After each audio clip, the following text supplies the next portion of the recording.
이 신명기는 이스라엘 백성이 40년간의 광야 생활을 마치고 가나안 땅에 들어가기 직전 모세가 선포한 말씀으로 이스라엘 백성이 가나안 땅에 들어가서 지켜야 할 법도를 이렇게 집대성한 그런 책입니다.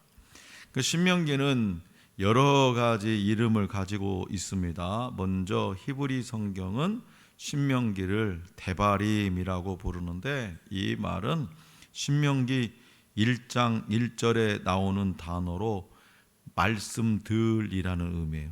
데바림은 히브리어로 말씀들. 그래서 히브리 성경은 데바림 이렇게 부르고, 그런데 이 히브리 사람들은 대개 책에 맨 처음 단어나 중요한 등장인물의 이름을 따서 책 제목을 붙였다라는 거죠. 둘째로는 세페르 토가호트라고 이름을 있는데, 이 무슨 뜻이냐면 책망의 책이라는 뜻이에요. 책망의 책. 그러니까 신명기가 대체적으로 성도들에게 권면이나 어떤 책망의 내용을 많이 담고 있기 때문에 붙여진 이름이 세페르 토가호트. 세 번째 이름은 뭐냐? 율법의 복사라는 뜻의 미슈네 하토라라는 말이 있어요. 미슈네 하토라. 네 번째 이름은 제2의 율법 또는 율법의 반복이라는 뜻의 두테로노미노 이라는 불립니다. 두테로노미온. 이것이 이제 오늘날 영어 이름인 두테로노미라고 발전이 된 거죠. 두테로노미. 그래서 두테로노미가 영어로는 신명기. 그래서 신명기가 이 신명기서가 출애굽기, 레위기, 민수기의 내용을 다시 적거나 해석하고 있기 때문에 제2의 율법이다 또는 율법의 반복이다 라는 표현을 한 겁니다. 우리 한글 성경은 계명을 잘 설명하는 책이라는 뜻을 담아서 신명기, 계명을 잘 설명하는 책 신명기라고 명명을 했습니다. 애굽에서 종살이를 하던 이스라엘은 하나님의 역사하심으로 해방이 되었어요. 이후 그들은 시내산에서 언약을 맺고 하나님이 약속하신 젖과 꿀이 흐르는 땅으로 들어가야 했습니다. 그러니까 약속의 땅 가나안은 이스라엘 백성들이 처음 밟아보는 낯선 땅이었고, 이미 많은 민족의 각축장이었으며 각종 종교와 문화가 정착된 곳이었어요. 그래서 신명기에서 언급된 이 가나안 족속들은 초기 원주민과는 전혀 다릅니다. 그들은 조직적이며 강력한 힘을 가지고 가나안 초기의 원주민들을 정복한 후에 그곳에 정착한 족속들이었어요. 이런 땅에 소수의 무리가 들어가서 정착하기 위해서는 땅을 차지하기 위한 생존 전쟁과 함께 이 신앙과 정신을 지키는 영적 전쟁을 치러야만 했죠. 그래서 이스라엘 백성들은 이제까지와는 다른 어떤 특별한 마음가짐으로, 지금 가나안에 한번 들어가려다가 불순종해 해가지고 출애굽 1세대가 싹 죽어버렸잖아요. 출애굽 2세대, 이 출애굽 2세대들이 지금 특별한 마음을 가지고 살아야 되고, 무엇보다 그들을 인도하셔서 약속의 땅으로 들어가게 하신 하나님을 섬기는 데에 흐트러짐이 없어야만 했다는 거죠. 그래야 가나안 땅, 약속의 땅 가나안 땅에 들어가서 살 수 있으니까. 자, 그런데 이 하나님께서 주실 복, 가나안 땅에 약속의 땅 가나안 땅에서 예비하신 하나님께서 주실 복은 종류나 어떤 크기가 제한되지도 않습니다. 오늘 우리에게 주실 복도 마찬가지, 종류나 어떤 크기가 제한되지 않아요. 온갖 복을 넘치도록 주실 겁니다. 그러니 이런 하나님을 섬기지 않는 사람은 누구든지 찾아내서 진멸하고 없애버려야 되는 것이. 이것은 탐욕적인 폭력이 아니라 연약한 소수였던 이스라엘이 자신을 지키기 위한 방식이었다는 거죠. 그래서 가나안 땅은 바알로 대변되는 풍요의 신을 섬기는 곳이었기에 이스라엘은 바알의 추종자가 될 가능성도 있었다. 이 바알 신앙이 엄청 만연했었기 때문에. 그래서 하나님은 풍요의 신 바알을 만나게 될 그 이스라엘에게 복은 하나님께서 주실 터이니 너희는 하나님만 섬기라 이렇게 말씀하시고, 모세를 통해서 너희들에게 필요한 복은 구하는 것도 구하지 않는 것까지도 하나님께서 주실 터이니 너희는 하나님만 섬기라는, 하나님만. 이스라엘이 받을 복은 끝없는 어떤 욕망을 성취해서 부자가 되는 것이 아니에요. 제 마음대로, 자기 마음대로 누군가를 살상하고 진멸하는 힘을 가지는 것도 아니에요. 이스라엘이 받을 복은 가장 연약한 백성에게 함께하고 지켜주겠다고 하신 하나님의 따뜻한 약속이고 무한한 격려입니다. 그래서 오늘 우리에게 주신 본문 말씀 12절에서 하나님은 이 모든 법도를 듣고 지켜 행하라 라고 말씀하세요. 이 모든 법도를 듣고 지켜 행하라. 그래야 하나님께서 오래전에 조상들에게 약속하신 언약을 지켜서 인애를 베푸실 것이라고 말씀하시는 거예요. 그것이 하나님께 가장 사랑받는 길이고 복을 얻는 길입니다. 다시 말해서 하나님의 말씀을 듣고 지켜 행하는 자에게 놀라운 은혜와 복을 주시겠다는 거예요. 자, 그렇다면 하나님께서 우리에게 오늘 우리에게 어떤 복을 주실까? 먼저 하나님은 번성의 복, 물질의 복을 주시겠다고 약속하셨어요.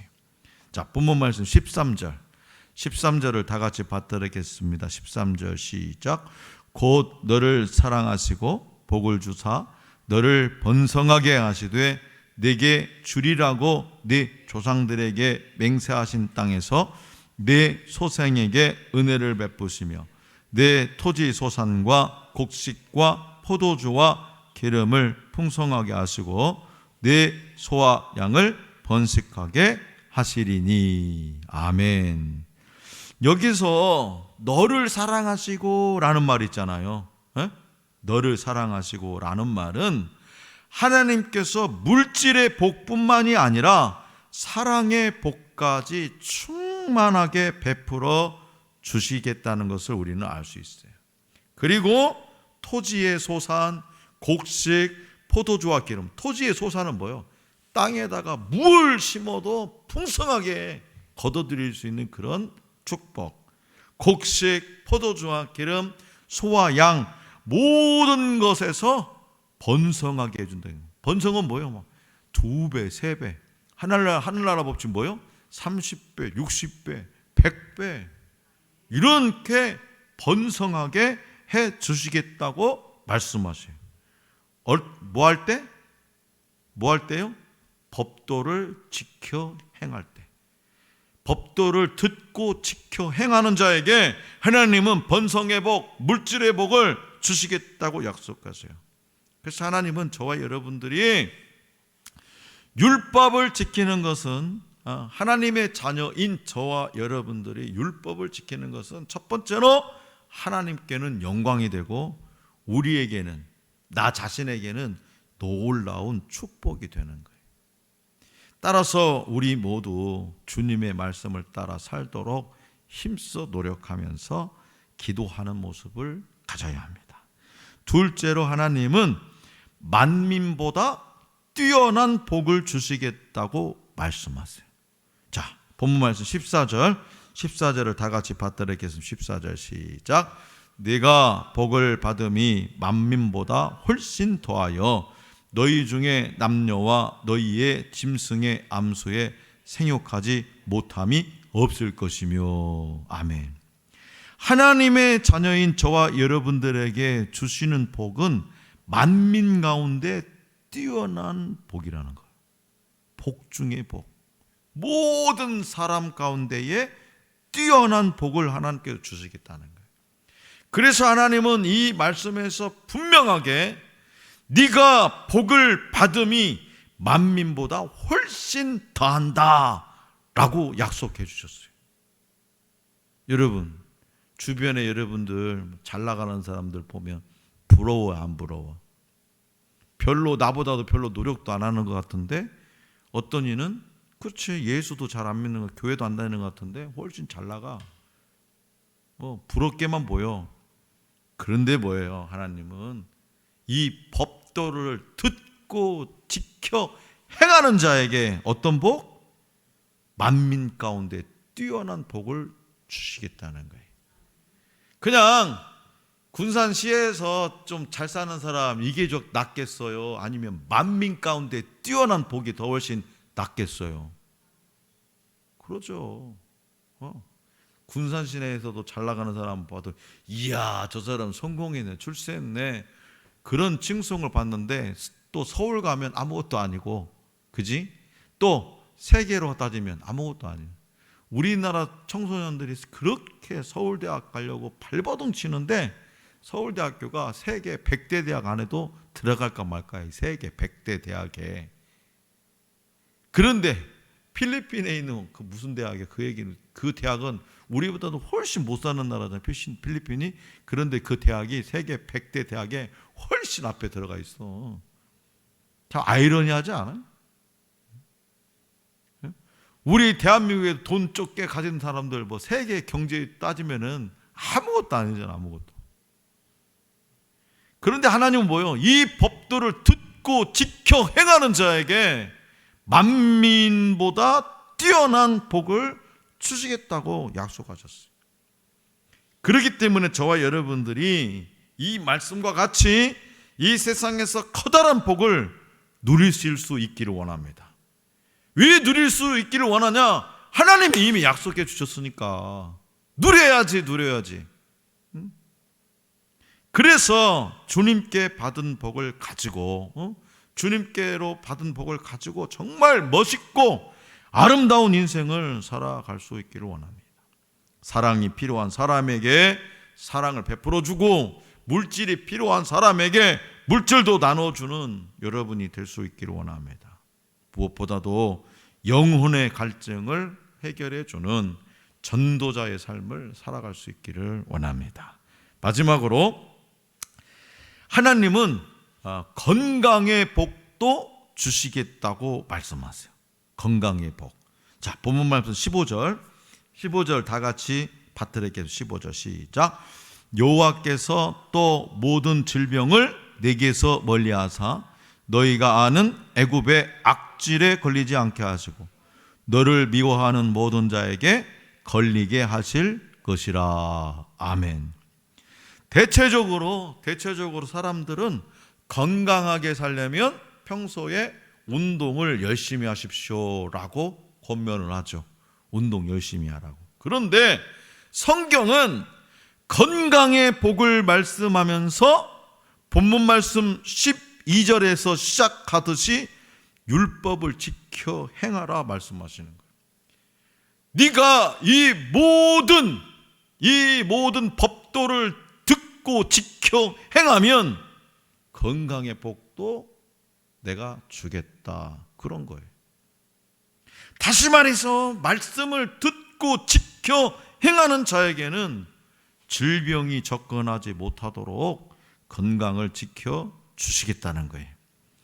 이 모든 법도를 듣고 지켜 행하면 애굽에서 시작한 각종 전염성 질병들 속에서 보호를 받게 될 것을 하나님은 약속하세요. 자, 히브리어로 복은 바라크입니다. 바라크. 히브리어로 복은 바라크. 이 바라크, 이 말은 무슨 뜻이냐? 축복하다, 복을 주다 라는 의미도 있지만 무릎을 꿇다 라는 의미도 있어요. 그러니까 무릎을 꿇는 것은 한마디로 말하면 전적인 순종을 의미하죠. 전적인 순종이라는 건 뭐냐? 이유 없이 무조건 순종이야. 이유 없이. 뭐 계산하지도 않아. 그냥 말씀하시면 아멘하고 순종하는 거예요. 또 항복을 의미해야 돼. 항복. 나는 당신에게 복종하겠다라는 의미가 있습니다. 그래서 우리는 기도할 때 무릎을 꿇습니다. 솔로몬은 놋대 위에서 하나님께 성전 봉헌을 위해서 기도할 때 무릎을 꿇었어요. 경배할 때도 무릎을 꿇습니다.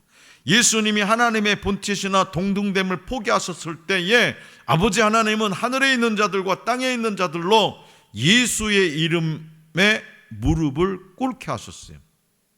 그리고 우리가 찬양을 할 때도 무릎 꿇어. 여호와는 나의 힘과 방패시니 다윗은 무릎을 꿇고 여호와를 찬양했어요. 저와 여러분들도 하나님 앞에서 무릎을 꿇고 기도하고 경배하고 찬양 드릴 때에 놀라운 은혜와 축복을 하나님은 약속하십니다.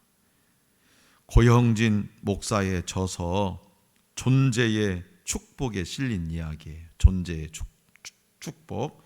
얼마 전에 모르는 휴대폰 번호로부터 당신은 세상에서 소중한 것을 잃었소 라는 문자를 받았다.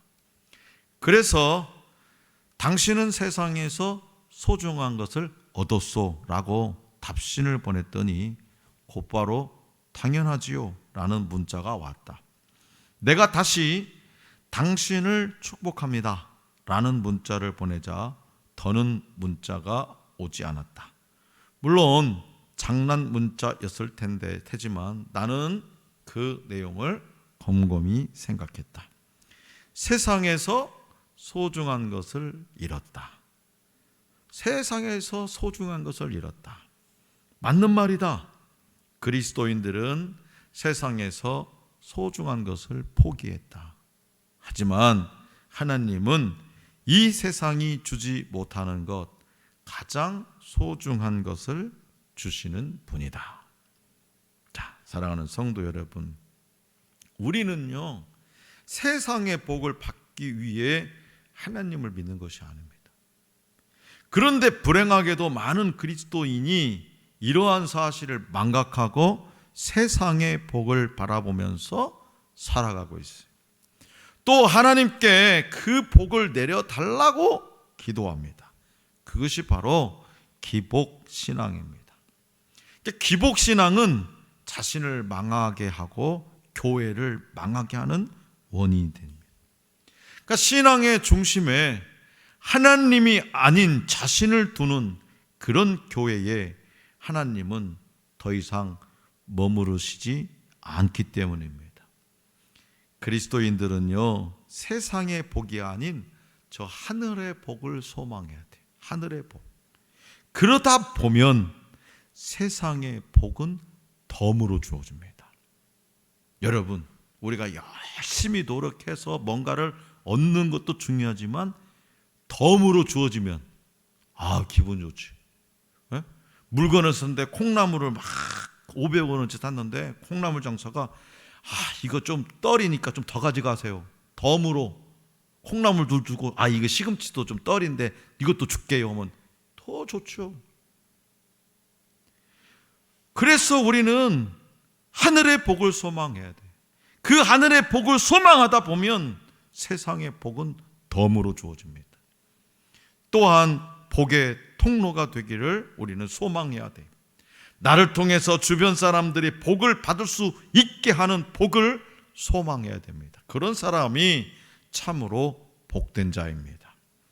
하나님은 모세를 통해서 하나님의 법도를 지켜 행함으로 받아 누릴 축복을 말씀하셨어요. 그렇다면 여러분들은 복 받기를 원하십니까? 은혜 받기를 원하십니까? 단 한 사람도 복과 하나님께서 베풀어 주실 복과 은혜를 거절할 사람은 없을 겁니다.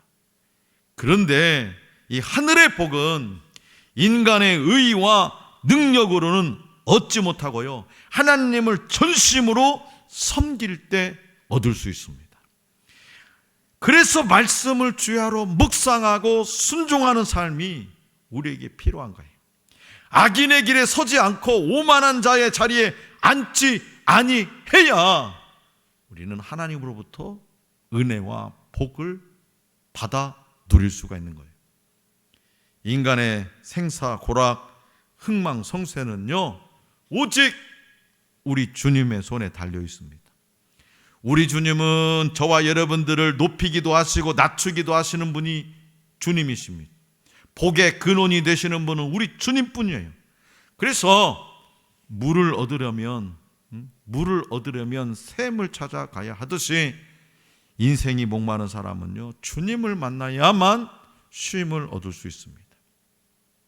오늘 우리에게 주신 본문 말씀은 험한 세상을 견뎌나가기 위해서 우리가 마음 깊이 각오하고 다져야 할 일이 무엇인지, 그리고 그 고난 속에서 하나님의 인애와 사랑을 얻을 수 있는 참된 길이 무엇인지를 가르쳐 줍니다. 그것은 바로 뭐냐? 하나님의 법도를 지켜 행하는 거예요. 그러므로 하나님의 법을 지킴으로 하나님과 동행하는 삶이 되시기 바랍니다. 복의 근원 되시는 그 하나님과 날마다 동행함으로 고난 가득한 세상에서 은혜와 복을 받게 될 영적인 꿈을 가지고 살아가는 저와 여러분들이 될 수 있기를 간절히 기원합니다.